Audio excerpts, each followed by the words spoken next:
Hey, welcome to the tape room.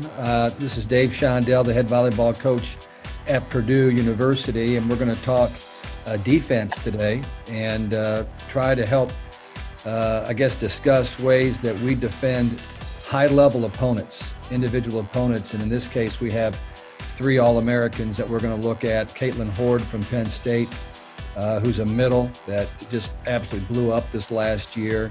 Rettke, who is the Big Ten Athlete of the Year for women, who's a middle that likes to go off 1 foot. And then also we're going to look finally at Lexi Sun, who's one of the highest profile outside hitters in America. And with me, I have two of our best defensive players. We have a great blocker in the front row, Grace Cleveland, and Grace has played left side for us as a freshman, moved to the opposite position last year, but has also grown up as a middle attacker. So she has a real good perspective on blocking. And then Marissa Horning, who is both these girls are going to be juniors next year at Purdue. And Mo played both defensive specialists in the middle back for us on some of these clips, but was our libero for the most part of the season, especially late. And so she'll give us a good perspective on what we're looking for defensively. We're going to look first of all at Kaitlyn Hord, and Kaitlyn is the middle blocker. This is actually Grace serving for us, so you'll get a chance to watch her play some backcourt defense, which will be a treat. And of course, Mo Horning is in the libero jersey for us, but they're in a three-hitter rotation right now, and this is a good rotation for Penn State, and it's really difficult to defend, even though we're going to pay a lot of attention to Hord, who is their middle attacker, who goes off 2 feet 95% of the time.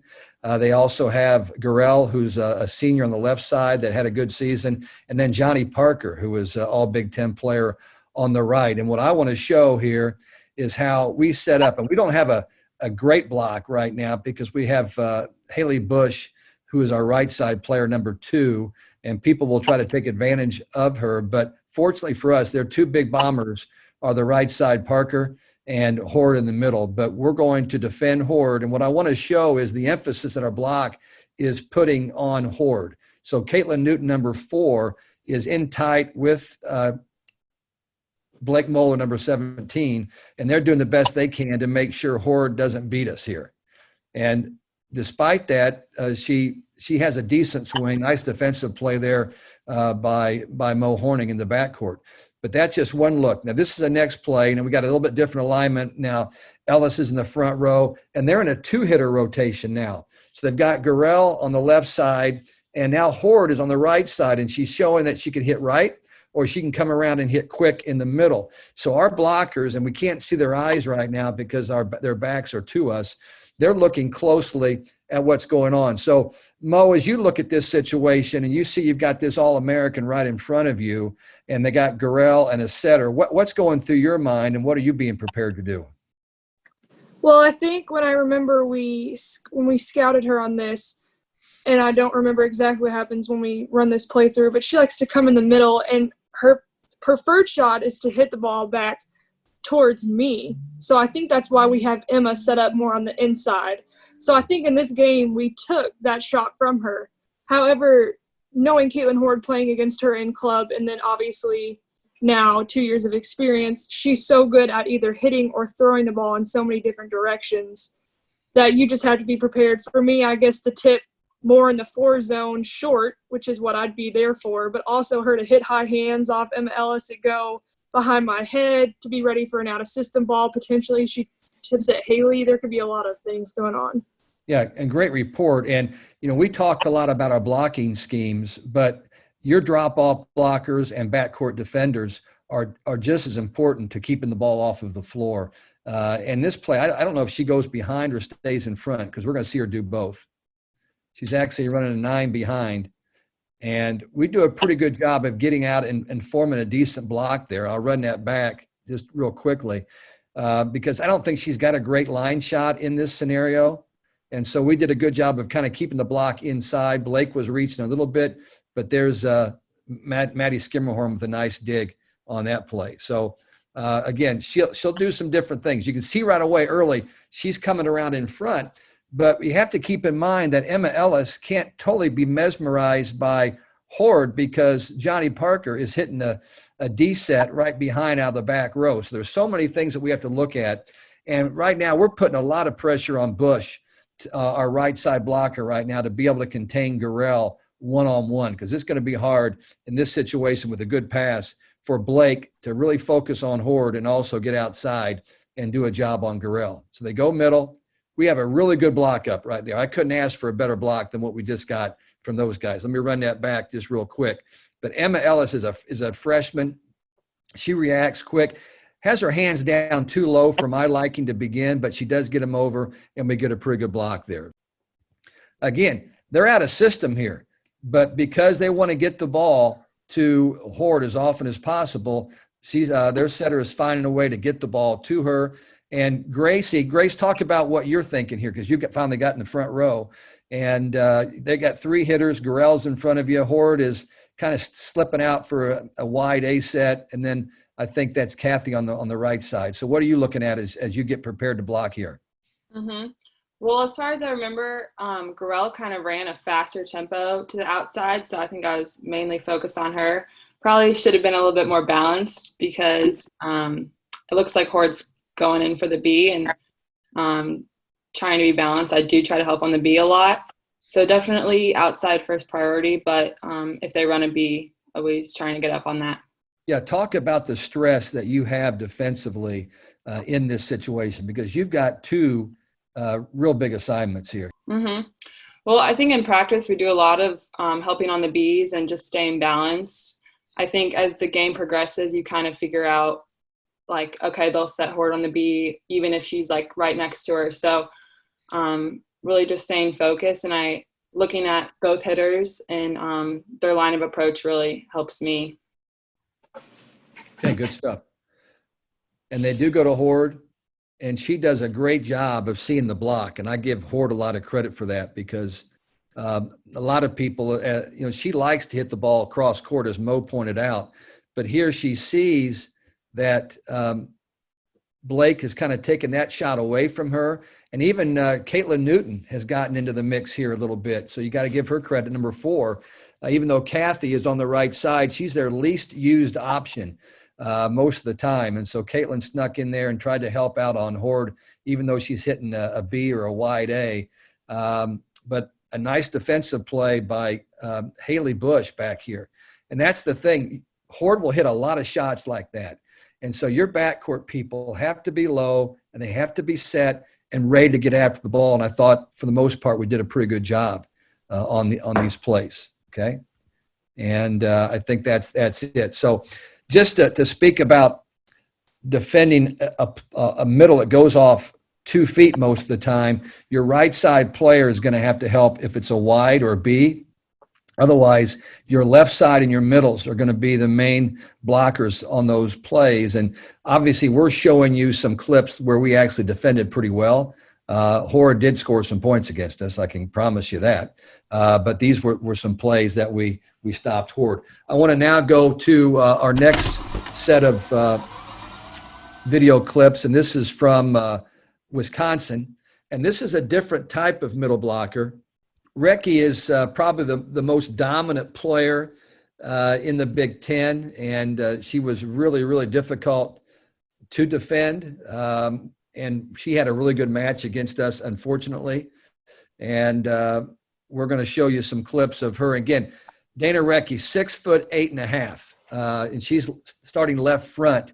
They're in a 3-hitter rotation. And as teams prepare, there's a big difference between a 3-hitter rotation that you're defending against and a 2-hitter rotation. 3-hitter rotations mean there's 3 front row players. In this case, it's Rettke, who's going to come off 1 foot in the middle. Haggerty, who was a second-team All-American, who's going to swing out and hit a fast 4 or a go set. And then you've got Duello, who was the X factor for Wisconsin and found a way to score a lot of points for them. So we really are in a tough situation here, because this is their best lineup that they can throw at us. And Blake has to be really, really good. And on these plays, you can see Blake's eyes. You can watch her facial expression. She'll also even point at times. And that's what great middles will do, is they'll give you a lot of communication on what's going on. And this is early in this match. And we know that if we're going to beat any chance of beating Wisconsin, we're going to have to stop their franchise, and that is Rettke. And here Blake does a good job of waiting and then jumping to take away the shot we think she wants to hit here. And fortunately for us, she bombs it out of bounds and almost hits the old ball coach. Here we got, Mo, you're playing middle back in this rotation, and now they've gone to a two-hitter rotation. Hilly is left front, and Rettke is middle, and Haggerty is on the left side. And fortunately for us, they don't have a back row attack presence here. They've got all front court. So we start by making sure the setter doesn't score on us, and that's not easy because Hilly's 6'1" and really offensive. And then you got to make sure that Rettke has two sets of hands in front of her, meaning two blockers. And then we got to do the best we can with Haggerty. Okay, so now we got Grace in the front row. So we got a shot here. And this is what I think is what teams need to recognize is what a great short serve by number 2, Haley Bush. They only have two hitters in the front row, no backcourt attack. And so by effectively serving the ball short, it really makes it difficult for Rettke to pass and then get out and get a full approach and run her slide behind the setter. Also makes it a little bit difficult for everybody that's involved on their side of the net. So really great serve by Haley. But a nice pass, round the money, and they go back. But notice the lean that Shavana has on this play. And you can notice Shavana has behind her back, she is signaling to her teammates what she's going to do. We will certainly read block. We're not read blocking against Rettke, but we will read block a lot in our system. You can see our players are bunched in the middle of the floor because that's where most of the action is going to take place unless they set the ball outside to the pin to Haggerty. But Shavana is letting her defense know that she is going to be paying close attention to the 6', 8.5" Dana Rettke. So she gets a pretty good quick start on her. Newton gets lined up well, and then Bush makes the dig. Again, two-hitter rotation, no backcourt presence. So once the ball is off the net, our blockers are looking at the two hitters, obviously watching the setter, and looks like she's in a position, she's going to throw the ball back to Rettke. But I'm guessing Shavana doesn't get as good of a jump on this one.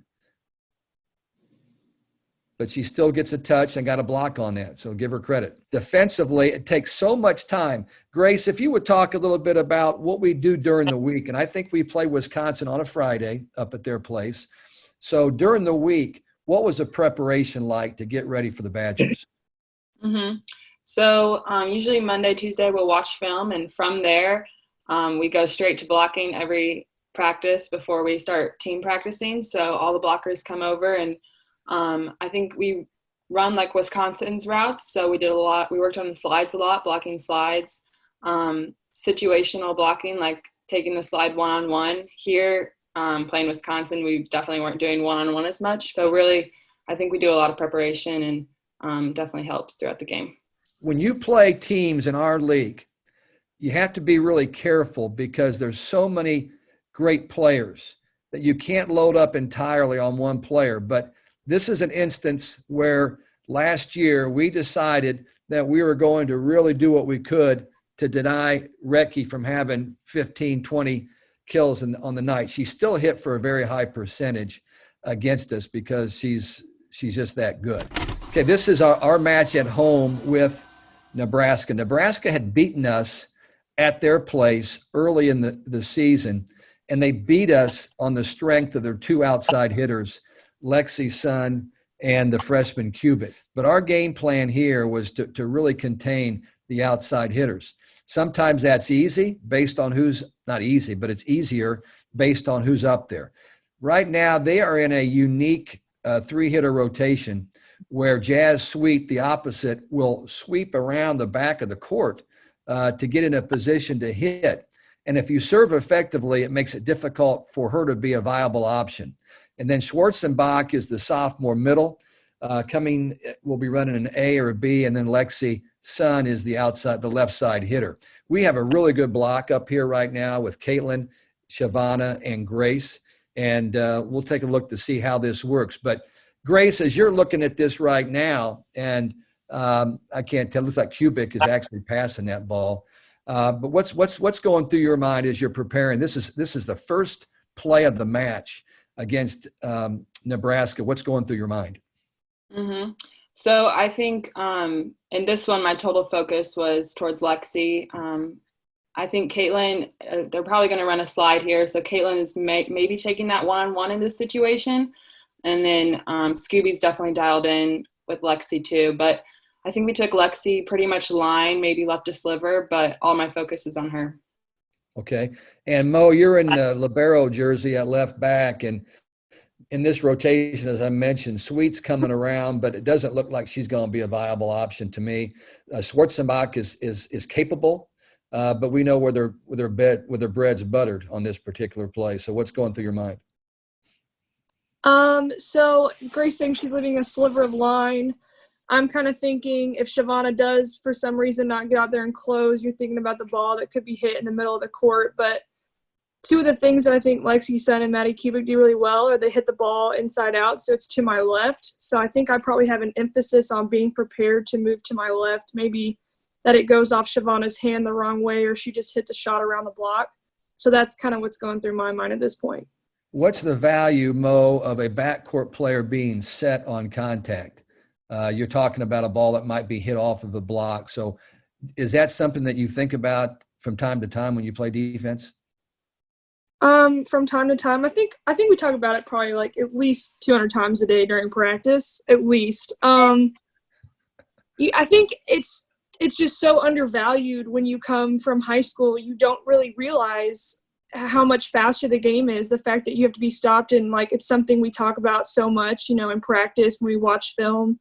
That's really been drilled in since we've had, all of us as a defensive unit. We've been together now for like Jenna and I for 3 years. And so we've really tried to work on that. So you being stopped is the difference between you making a ball to your left or right, or you being 2 seconds late, which ultimately results in either the ball hitting the ground or you not being in a position to make the play. Awesome. Great feedback for all our youngsters out there. All right. There's a pass, not a great pass. I mean, it didn't look that bad, but they're bump setting the ball. And that right away means either going to the backcourt or going to the left side hitter. So this ought to be a really well-formed block by Purdue. Shavonna does a good job of getting out there. Notice that Purdue is a team that will swing block on about every play. And we swing block because we think it provides more athleticism in our athletes. They can be more aggressive. They can jump higher. They can penetrate further over the net. And it takes a lot of time to become good at that. And Grace, just talk about that, because I don't think you came in as a purebred swing blocker. So how long, and you've played all the different positions. So talk about the art of swing blocking and what it was like to develop into what I think is a really good swing blocker right now. Mm-hmm. I think it definitely is all about timing. So we work a lot on like taking a big first step and pausing, because I think if you go too fast or go too early, then you give the opponent an opportunity to see where you're going to be. So definitely all about timing. I think something I've been challenged with is really like showing something and then blocking something else. So I try to do a lot of going over and then maybe jumping in or throwing my hands inside. I think going from playing outside to right side, my feet were a little messed up. I was kind of like used to going to my left and then working on going to my right. So I think definitely making me more balanced and all about timing, I'd say.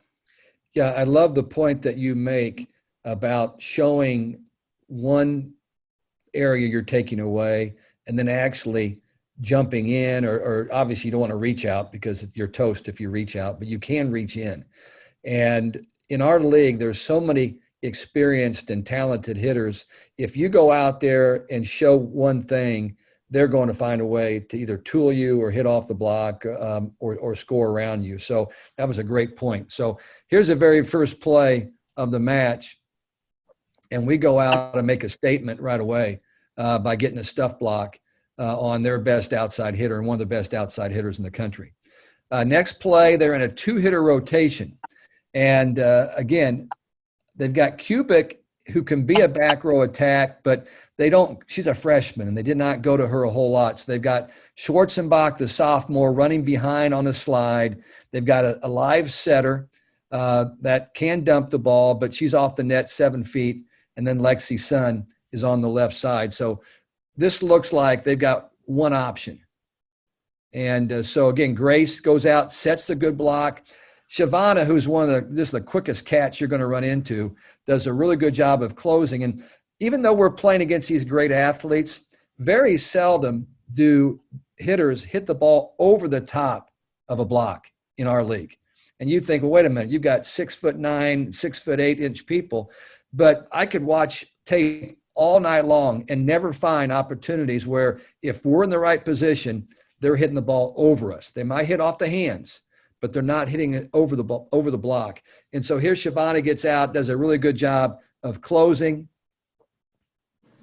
And they actually save this, and Mo watches that ball hit the floor inside the line right behind her. But it was kind of a tough play. Maybe we should get that out maybe from the video. You want me to show that again, Mo? Let's run that back. Okay. All right. So here we go again.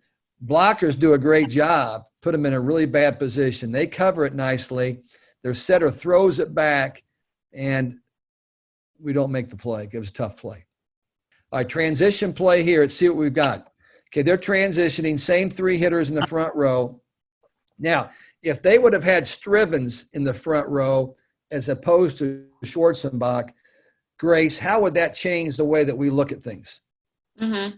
Well, they definitely go to Strivens more. So I think we would probably bunch a little bit more, Kaitlyn and I, just knowing that if it's a B or an A, Kaitlyn might help on the A. I would try to help on the B.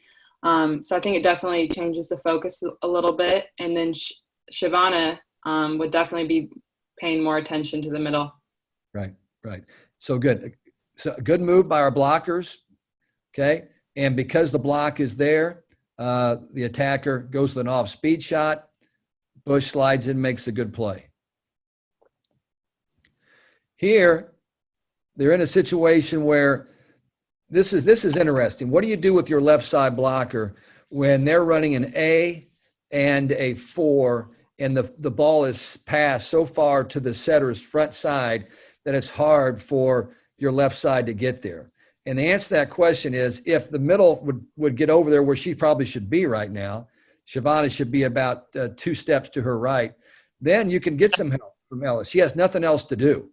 Otherwise, she's just taking up space. So even if the play is here, there's no backcourt attack to worry about. So I would like our left side blocker to get over there if the middle is out of her way where she could help on the A and then probably would have a hard time getting out for the 4 ball.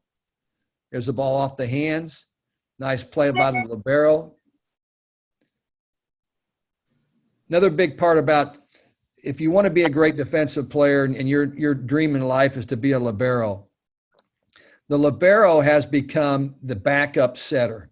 When, in this case, Haley Bush plays the first ball and Mo steps in to set this. I can't tell if she's going to bump. Looks like she's getting ready to bump set this. But Mo, would you talk a little bit about your development and your emphasis on the ability to hang out a good ball, whether you bump set it or overhead, to the right side or left side players?